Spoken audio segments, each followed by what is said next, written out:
সালেহ আল মুয়াজ্জিন তাকে বলা হয় 40 বছর পর্যন্ত তিনি মসজিদের মাইকে আজান দিয়েছেন, মানুষকে নামাজের জন্য ডেকেছেন।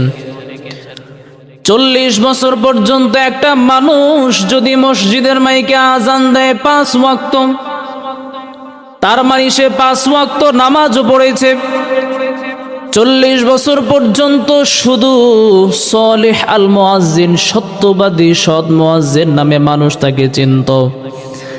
40 বছর ইবাদত করার পর, মসজিদে মুয়াজ্জিন হওয়ার পর, একদিন হঠাৎ করে মসজিদের মিনারায় উঠে যখন আজান দিবে, হঠাৎ করে একটা খ্রিস্টান নারীর দিকে তার চোখটা পড়ে যায়। সুন্দরী ওই নারীকে তার নজরে ভালো লেগে যায়। যখন মেয়েটাকে তার কাছে ভালো লেগে গেল, সালেহ আল মুয়াজ্জিন ওই মেয়েটার কাছে গেল। আজান তিনি সম্পূর্ণ করলো না, আজান শেষ না করেই সে আজান ছেড়ে দিয়ে ওই মেয়েটার কাছে চলে গেল।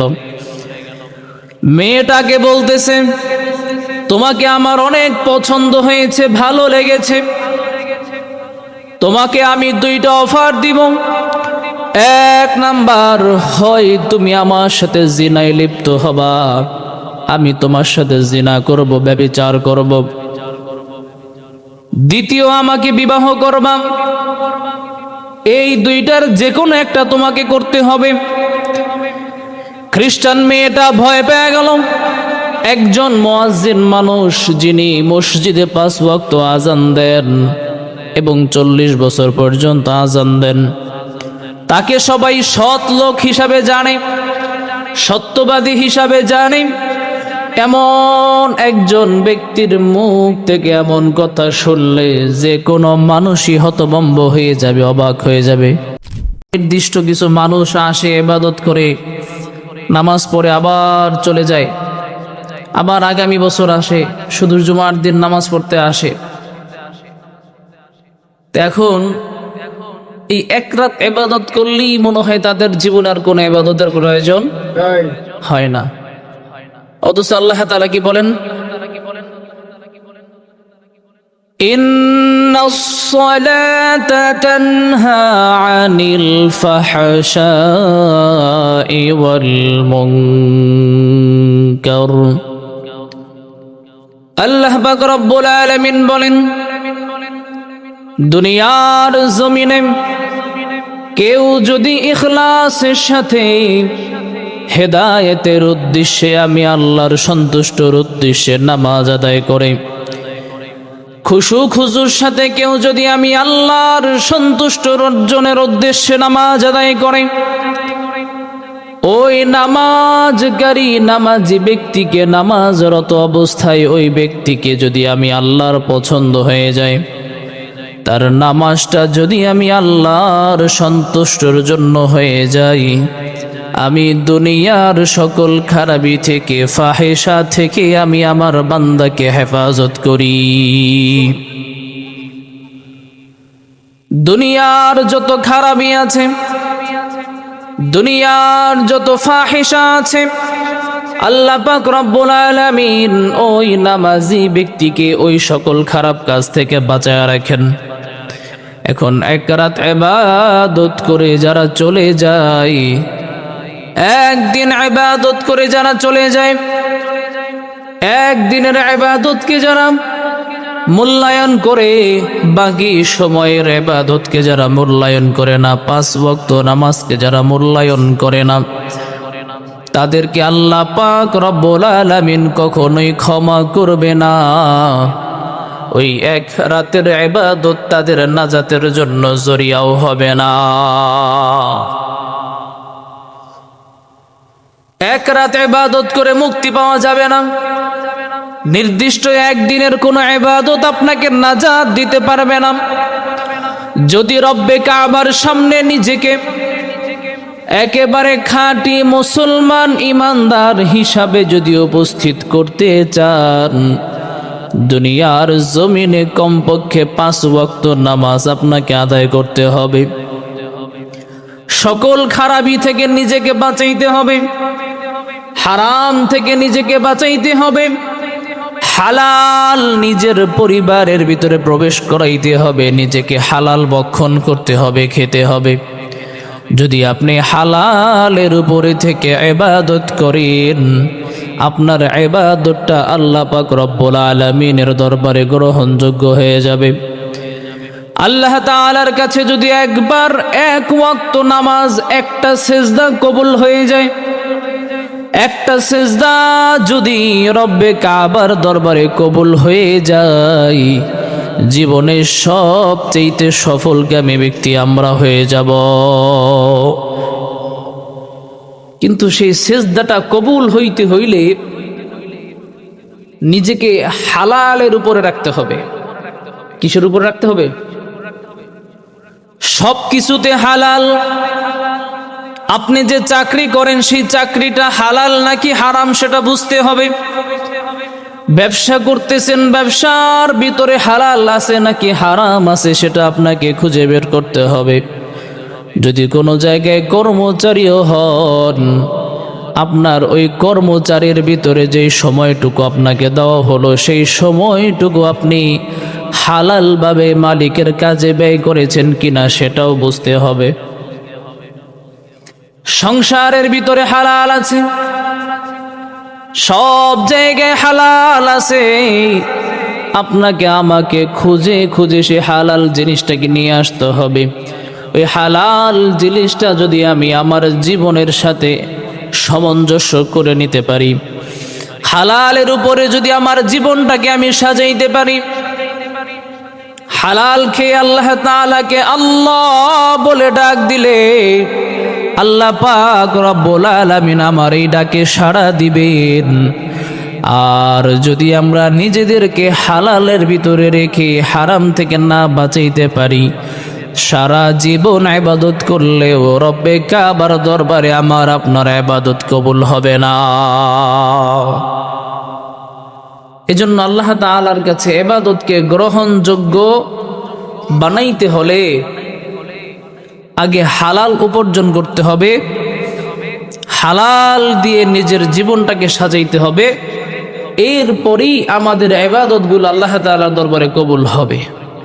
আর এই ইবাদত যদি একবার কবুল হয়ে যায়, হেদায়েতের দরজা যদি একবার আমার আপনার জন্য খুলে যায়, তাহলে এই দুনিয়ার জমিনে শয়তান আপনাকে আমাকে ধোঁকা দিয়েও আর কখনোই পথভ্রষ্ট করতে পারবে না। আপনাদেরকে বলেছিলাম একজন মুয়াজ্জিনের কথা, সালেহ আল মুয়াজ্জিন তাকে বলা হয়। 40 বছর পর্যন্ত তিনি মসজিদের মাইকে আজান দিয়েছেন, মানুষকে নামাজের জন্য ডেকেছেন।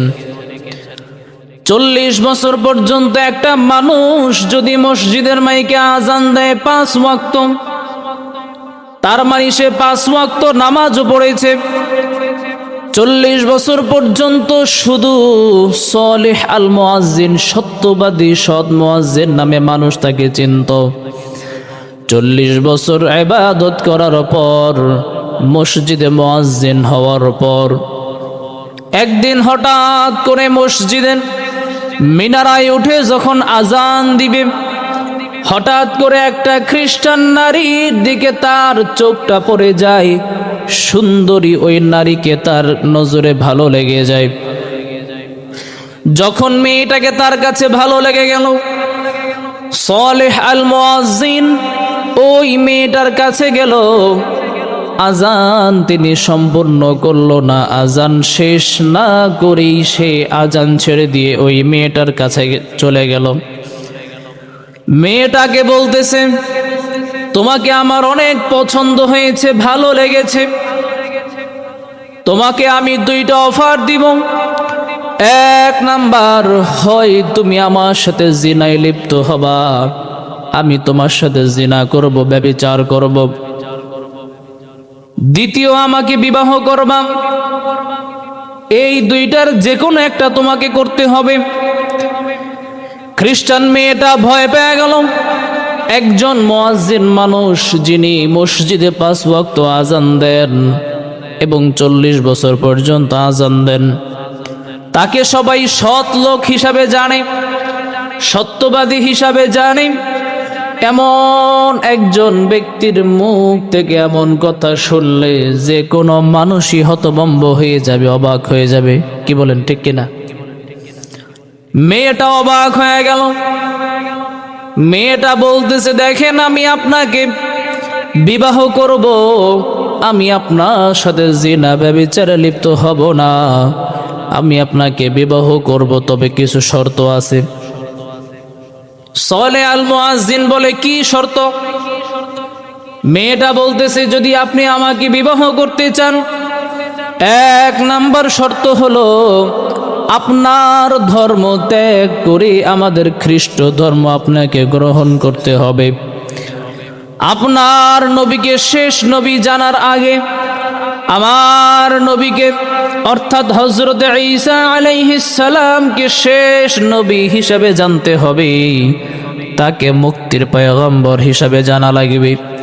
যদি ঈসা আলাইহিস সালামের উপর ঈমান আনেন, মুহাম্মদ সাল্লাল্লাহু আলাইহি ওয়াসাল্লামের ধর্ম ছেড়ে দেন, তাহলেই কেবল আমি আপনাকে বিবাহ করব। সালেহ আল মুয়াজ্জিন বলেন, যেহেতু তুমি আমাকে এমন একটা কঠিন প্রস্তাব দিয়েছো এবং তোমাকেও আমার কাছে ভালো লেগেছে, তোমাকে পাওয়ার জন্য আমি আমার ধর্ম আমি ত্যাগ করতে রাজি আছি। নাউযুবিল্লাহ। সালেহ আল মুয়াজ্জিন বলে, আমি আমার ধর্ম ছেড়ে দিব, তবু আমি তোমাকে পেতে চাই। মেয়েটা বলল, ঠিক আছে, আপনি আপনার ধর্ম ছেড়ে দিবেন শুধুমাত্র আমাকে পাওয়ার জন্য। যখন আপনি আমাকে পেয়ে যাবেন, আবার তওবা করে মুসলমান হয়ে যেতে পারেন, আপনাদের ধর্মে এটা আছে। তওবা করলে আল্লাহ তাআলা আপনাকে ক্ষমা করে দিবে। অতএব আমি এই একটা শর্তে শুধু আপনাকে বিবাহ করতে পারবো না, আমার আরো কিছু শর্ত আছে, সেগুলো আপনাকে মানতে হবে। সালেহ আল মুয়াজ্জিন বলে, কি শর্ত আমাকে বলো। এবার মেয়েটা ডাক দিয়া বলেন, ওহে মুয়াজ্জিন, তুমি যেহেতু আমাকে বিবাহ করার জন্য তুমি তোমার ধর্ম ত্যাগ করেছো, এখন যদি আমাকে বিবাহ করতে চাও, তোমাদের ধর্মে শুয়োরের গোশত খাওয়া হারাম, আমাদের ধর্মে আমরা সেটা খেয়ে থাকি। যেহেতু তুমি ঈমানদার হয়েছো, মুসলমান হয়েছো, বিনা কারণে তুমি শুয়োরের গোশত খেতে পারবা না। এখন যেহেতু ঈমান হারা হয়ে গেছো, আমার ঘরে শুকরের গোশত রাখা আছে, ওই গোশত তুমি আমার সামনে খাবা, খেয়ে আমাকে দেখাবা।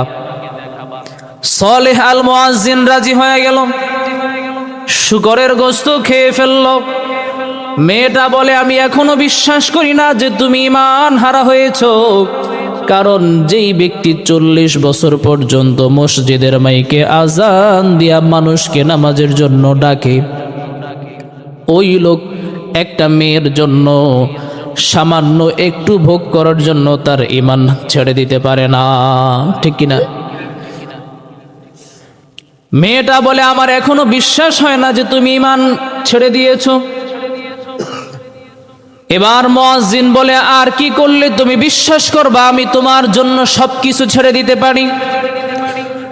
মেয়েটা এবার ডাক দেয়া বলেন, আমি তোমাকে সর্বশেষ যে পরীক্ষাটা দিতে চাই তা হলো, আমার পরিবার, আমার মা বাবা আমাকে বাড়িতে রেখে তারা বাজারে গিয়েছে।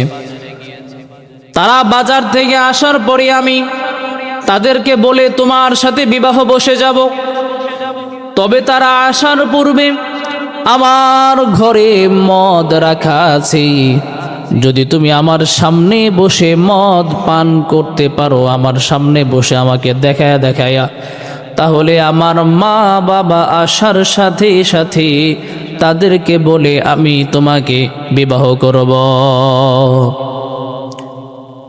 মুয়াজ্জিন রাজি হয়ে গেল। তার সামনে মদ নিয়ে আসা হলো, উনি মদ পান করলেন। একজন সুস্থ মানুষ যিনি কখনোই কোনো নেশা জাতীয় দ্রব্য পান করে নাই, খায় নাই, হঠাৎ করে যদি সে নেশা জাতীয় কোনো কিছু খায়, তাহলে সে তার নিজের উপরে নিয়ন্ত্রণ রাখতে পারে না। কি বলেন, পারে? হঠাৎ করে কেউ যদি সামান্য একটা পান খাইলেও হঠাৎ করে জর্দা দিয়া মাথা মোতা ঘুরে যায়, হয় না এরকম? সালেহ আল মুয়াজ্জিন উনি 40 বছর পর্যন্ত মসজিদের মাইকে আজান দেন। যে 40 বছর পর্যন্ত আজান দেয়, আজান দিতেও তো একটা প্রাপ্ত বয়স হওয়া লাগে। কি বলেন? তার মানে ওনার জীবনে উনি কোনোদিনও মদ পান করে নাই। আজকে এই প্রথম এই মেয়ের প্রয়োজনায় পড়ে মদ পান করছে। মদ পান করার পর এখন তো সে মাতাল হয়ে গেছে, তার কোনো নিয়ন্ত্রণ নাই নিজের উপরে। মদ পান করার পর হেলে দুলে পড়ে যায়, কথাও ঠিক মতো বলতে পারে না। এবার মেয়েটা দৌড় দিয়া সে ঘরের দরজা বন্ধ কইরা ঘর থেকে বের হয়ে গেছে। সালেহ আল মুয়াজ্জিন ঘরের ভিতরে সিঁড়ি ছিল, উনি মাতাল অবস্থায় সেই সিঁড়ি দিয়া বাড়ির ছাদের উপরে উঠা মেয়েটাকে ডাকে আর বলে, দরজা খুলে দাও, আমি তো তোমার জন্য সব কিছু ছেড়ে দিলাম, তোমার সকল শর্ত গ্রহণ করলাম, এবার আমি তোমাকে বিবাহ করব। উনি বাড়ির ছাদের উপরে উঠে মাতলামি করতে করতে এক পর্যায়ে ছাদের এক কিনারা থেকে নিচে জমিনে পড়ে যান। জমিনে পড়ে সাথে সাথে তার ইন্তেকাল হয়ে যায়। ওনার যখন ইন্তেকাল হয়ে গেল, এলাকার মানুষজন সবাই হতভম্ব হয়ে গেছে। একজন মুয়াজ্জিন যিনি 40 বছর পর্যন্ত মসজিদের মাইকে আজান দেন, যাকে বলা হয় সালেহ আল মুয়াজ্জিন, সৎ মুয়াজ্জিন, ভালো মানুষ নামে যাকে সবাই চিনত, আল্লাহ পাক রব্বুল আলামিন তার কাছ থেকে হেদায়েতের চাবিটা উঠায়া নিয়ে তাকে হেদায়েত শেষ পর্যন্ত দেন নাই। আমাদের জন্য দৃষ্টান্ত হিসাবে আল্লাহ পাক রব্বুল আলামিন তাকে রেখেছে। একজন মানুষ তামাম জীবন ইবাদত করার পর হয়তো এমন কোনো কাজ করেছে যেই কাজের কারণে আল্লাহ পাক রব্বুল আলামিন তার উপর অসন্তুষ্ট হয়ে তার পুরা জীবনের ইবাদতগুলোকে আল্লাহ পাক রব্বুল আলামিন মুছে দিয়ে তাকে কাফের বানায়া, জাহান্নামের কীট বানায়া দুনিয়ার জমিন থেকে তাকে বিদায় জানায়া দিছে। এলাকার মানুষ বলতেছে, এত ভালো একটা মানুষ শেষ বয়সে এসে কি করলো, কার প্রয়োজনায় পইরা এত বড় গুনাহ করলো, শেষমেশ ঈমান হারা কাফের হইয়া দুনিয়া থেকে সে চলে গেছে। এই হচ্ছে হেদায়েতের উপরে থাকার, হেদায়েত যে কতটা মূল্যবান এটা বোঝার জন্য এই ঘটনাটা আমি আপনাদেরকে শোনাইলাম। একজন মানুষ 40 বছর যদি শুধু মসজিদের মাইকে আজান দেয়, তাহলে তার বাকি জীবন অবশ্যই ভালো পথে কাটছে। আল্লাহ পাক রব্বুল আলামিনের নেক বান্দা হইতে পারে নাই, হয়তো সে অন্তর থেকে ইয়াকিন বিশ্বাসের সাথে সে আজান দিতে পারে নাই, এজন্য তার জীবদ্দশায় এত কঠিন একটা ঘটনা ঘটছে। অথচ হাদিসের মধ্যে আসছে, কেউ যদি একাধারে 7 বছর পর্যন্ত মসজিদের মাইকে আজান দেয়, কয় বছর? 7 বছর পর্যন্ত, কিয়ামতের দিন সবাইকে যখন তোলা হবে হাসরের ময়দানে, ময়দানে মাহশারে যখন সবাইকে ডাকা হবে, সবাই উপস্থিত হবে, আল্লাহ রাসূল সাল্লাল্লাহু আলাইহি ওয়াসাল্লাম বলেন, ওই সকল মুয়াজ্জিন যারা মানুষকে 5 ওয়াক্ত নামাজের জন্য আজান দিয়ে ডেকেছে, তাদের গলাটা থাকবে শত শত কোটি কোটি মানুষের উপরে, সব মানুষগুলো থাকবে তাদের নিচে, আর তাদের গলাটা, তাদের মাথাটা থাকবে সবচেয়ে উপরে, সবার চাইতে উঁচু। সাহাবায়ে কেরাম জিজ্ঞাসা করলো, ইয়া রাসূলুল্লাহ, ইয়া হাবিবাল্লাহ, তাদের মাথাটা কেন উঁচু থাকবে? আল্লাহর রাসূল সাল্লাল্লাহু আলাইহি ওয়াসাল্লাম বলেন, তারা দুনিয়ার জমিনে আমার উম্মতদেরকে 5 ওয়াক্ত মসজিদের মাইকে আজান দিয়া নামাজের জন্য ডেকেছি। তারা বলেছে, হাইয়া আলাস সালাহ, নামাজের দিকে আসো। হাইয়া আলাল ফালাহ, মুক্তির দিকে আসো, কল্যাণের দিকে আসো। আমার উম্মতদেরকে সে ডেকেছে 5 ওয়াক্ত নামাজের জন্য। এইটা আমার আল্লাহ তাআলার কাছে এত বেশি প্রিয়, এই জন্য কিয়ামতের দিন আল্লাহ তাআলা তাদের গলাটা উঁচু বানায় দিবেন, যেন লক্ষ লক্ষ কোটি কোটি মিলিয়ন বিলিয়ন মানুষের মধ্য থেকে আল্লাহ পাক রব্বুল আলামিন তাদেরকে চিহ্নিত করতে পারেন, এবং সবাই যেন তাদেরকে দেখে চিনে, সহজেই যেন বুঝতে পারে এরা দুনিয়ার জমিনে মুয়াজ্জিন ছিল। সবাই যেন বুঝতে পারে আর আফসোস করতে পারে যে হায় আফসোস, অনেক তো সুযোগ ছিল মসজিদের মাইকে আজান দেওয়ার, কিন্তু কখনো দিলাম না। এই লোকটা শুধু আজান দিল, আল্লাহ তাআলার সন্তুষ্ট অর্জন করলো। আজকের এই বিপদের দিনে আল্লাহ তাআলা তাকে মুক্তি দিয়া দিল। সুবহানাল্লাহ। শুধু তাই না, কেউ যদি মসজিদের মাইকে আজান দেয়, এই আজানের আওয়াজটা যত দূর পর্যন্ত যায়, অত দূর পর্যন্ত এই জমিনে গর্তের পিপিলিকা থেকে নিয়ে সমুদ্রের মাছ পর্যন্ত এই গাছপালা তরুলতা জীব যাদেরকে বলা হয়, গোটা মাখলুকাত ওই আজানকারী ব্যক্তির জন্য আল্লাহ তাআলার কাছে কল্যাণের জন্য দোয়া করে। কোন সুবহানাল্লাহ। এজন্য আজান দেওয়ার অনেক ফজিলত। এত ফজিলতপূর্ণ একটা কাজ করার পরেও তার আমল নামার শেষ কতটা ভয়ঙ্কর হয়ে গেল। একটা নারীর প্রয়োজনায় পড়ে ওনার সকল আমল বরবাদ হয়ে গেল, উনি কাফের হয়ে দুনিয়া থেকে চলে গেলেন। এজন্য এই কথাটা বলার উদ্দেশ্য হচ্ছে, ইমানের বড় দাম, ইমানের অনেক মূল্য। এখনো পর্যন্ত আপনি মসজিদে আসতে পারছেন, আল্লাহ তাআলা আপনাকে আমাকে মসজিদে এনেছেন, অথচ আমার আপনার মতো অনেক মানুষ আছে এই মসজিদে আসার মতো সুযোগ তাদের নাই। অসুস্থ অবস্থায় হাসপাতালে পড়ে আছে, ঘরে পড়ে আছে, অথবা সুস্থ কিন্তু আল্লাহ তাআলা ওদেরকে বেখেয়ালি বানায় রাখছে যে যাও আজকে শুক্রবারের মধ্যে একটা দিন, শুক্রবারের মধ্যে তো ফজিলতপূর্ণ একটা নামাজ, এইটা পড়ার মতো পড়তে হবে, এইরকম কোনো চিন্তাধারা মন মানসিকতাই আল্লাহ তাআলা তাদেরকে দেয় নাই। আর আপনাকে আমাকে দিছে, এটাই আমাদের জীবনের সবচেয়ে বড় পাওয়া। ঠিক কিনা জোরে কোন?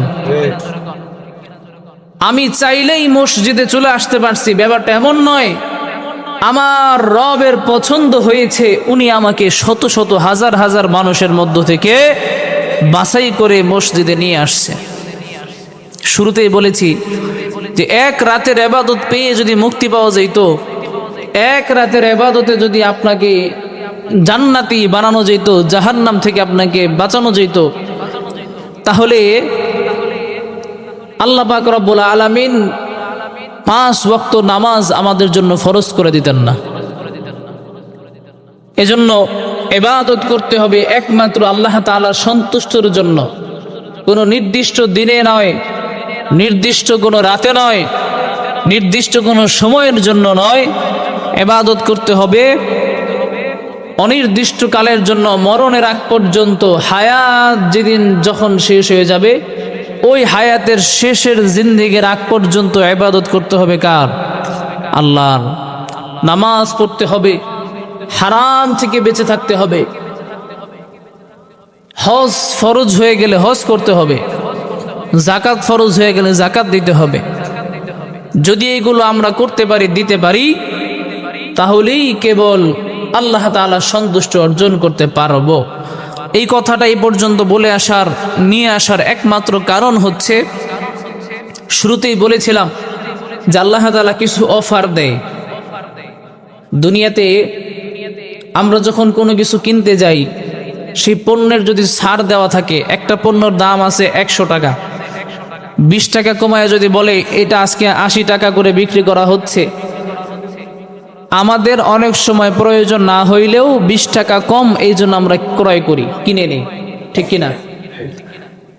তো সে অফার দুনিয়াতে যে সাময়িক সময়ের জন্য, অল্প সময়ের জন্য অফার দেয়, এক দিক থেকে অফার দেয় আর এক দিক থেকে ওরা পুষায় নেয়। আল্লাহ পাক রব্বুল আলামিন আমাদেরকে অফার দিয়েছেন রমজান, খুবই সন্নিকটে চলে এসেছে। রমজানের প্রস্তুতি সম্পর্কে বিস্তারিত আলোচনা আগামী জুমায় হবে ইনশাআল্লাহ। এই জুমায় আমি যে আলোচনাটা করলাম এতক্ষণ পর্যন্ত আপনাদের সামনে, এটা হচ্ছে রমজান যেহেতু চলেই এসেছে, তওবা করে নিজেকে নিজে পরিবর্তন করার নিয়ত করে, পরিশুদ্ধ হওয়ার নিয়ত করে এখন থেকে এটা প্রিপারেশন আমরা নিতে থাকবো, যেন রমজান মাসের প্রথম রোজা রাইখা মসজিদে আইসা নামাজ কালাম পইরা চলে যাব, একেবারে প্রথম 5 দিন 7 দিন ভরপুর পাক্কা ইমানদার মুসলমান। এরপরে 10 দিন 15 দিন পর আর মসজিদও দেখা যাবে না, যাও দেখা যাবে রমজানের শেষ পর্যন্ত, ঈদের পরের দিন থেকে একেবারে আর এক ওয়াক্ত নামাজও দেখা যাবে না। এরকম যেন না হয়, এরকম যেন কি হয় না হয়। এই জন্য এখন থেকে এটা প্রিপারেশন নিব। বিগত জীবনে যত ভুল করছি আল্লাহ তাআলার কাছে ক্ষমা চাবো, আল্লাহ অনেক ভুল হয়ে গেছে, অনেক ভুল করে ফেলেছি, তোমার কাছে ক্ষমা চাই। আমাকে তোমার লক্ষ কোটি কোটি বান্দাদের মধ্য থেকে হেদায়েত দিয়া হেদায়েতের পথে চলার তৌফিক আমাকে দাও। আমি আমার নিজেকে পরিবর্তন করতে চাই, তুমি আমাকে কবুল করে নাও। আমাকে শয়তানের ধোঁকা থেকে বাঁচাও, ওই সকল বন্ধু থেকে আমাকে বাঁচাও যেই সকল বন্ধুর সাথে দেখা হলে মিশলে পড়ে গুনাহ করা সহজ হয়ে যায়। এই পৃথিবীর মধ্যে আসল বন্ধু কারা জানেন? এই পৃথিবীতে আপনার আমার আসল বন্ধু হচ্ছে তারা যাদের সামনে আমি গুনাহ করতে লজ্জা পাই। যাদের সামনে গুনাহ করতে কি পাই? লজ্জা পাই। কিন্তু আমাদের বন্ধু হচ্ছে তারা যাদের সামনে গুনাহ করতে স্বাচ্ছন্দ্য বোধ করি। কি ভুল বললাম? এজন্য বন্ধু নির্বাচনের ক্ষেত্রে সাবধান হন, যেন আপনার বন্ধুকে দেখলে তার সামনে একটা সিগারেট ধরাইতে আপনি লজ্জা পাইতেছেন, তার সামনে একটা গালি দিতে লজ্জা পান, তার সামনে গুনাহের কোনো কাজ করতে আপনি লজ্জা পান। এমন বন্ধু বানান যে বন্ধুকে দেখলে নামাজের কথা মনে পড়ে, যেই বন্ধুকে দেখলে হারাম থেকে বেঁচে থাকার কথা মনে পড়ে। আল্লাহ পাক রব্বুল আলামিন আমাদের সবাইকে তৌফিক দান করেন, সকলে পড়ি আমিন। আল্লাহ তাআলা আমাদের সবাইকে পরিবর্তন হওয়ার তৌফিক দান করেন, সকলে পড়ি আমিন। ওয়া আখিরু দাওয়ানা আলহামদুলিল্লাহি রাব্বিল আলামিন।